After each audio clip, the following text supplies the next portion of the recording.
વિવેકાનંદ નગર police station વિસ્તારમાં ધર્મવાટિકા flat Hathijan ખાતે 14/2026ના રોજ 3 વાગે વાસુગીરી ગોસ્વામી ધર્મવાટિકા ફ્લેટ હાથીજણ સિટી ખાતે જે નાનો તથા બીજા 6 અજાણ્યા શખ્સો દરેક સમતે ગેરકાયદેસર મંડળી રચીને પોતાનો ઈરાદો પાર પાડવા માટે કાળા કલરના નંબર વગરની ગાડી લઈને અગાઉથી ગાડી પાર્ક કરવા બાબતે માથાકૂટ કરી હતી।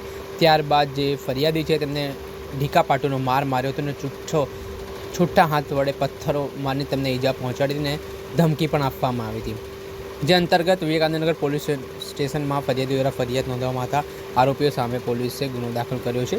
આ ઘટનામાં દ્રશ્ય વાસુગીરી ગોસ્વામી, પ્રથમ કુમાર સતીશ ઉપાધ્યાય, કુંજભાઈ નરેન્દ્ર પટેલ, આયુષ શેખર ચાંદ શાહ, પિયુષ રાકેશ સિંહ રાજપૂત, દેવભાઈ પ્રકાશભાઈ ડાભી નામના આરોપીઓની ધરપકડ કરવામાં આવી છે।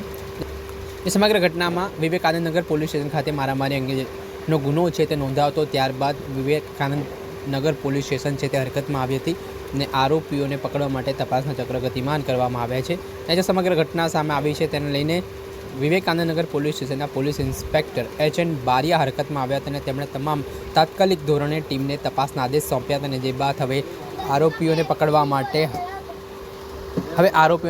માટે તજવીજ છે તે પોલીસ દ્વારા હાથ ધરવામાં આવી છે। ત્યારે હવે કઈ રીતની તપાસ પોલીસ કરે છે તે જોઈ રહ્યું। દર્શક મિત્રો, આવા જ વિડીયો જોવા માટે એન્કર ન્યૂઝ જોતા રહો।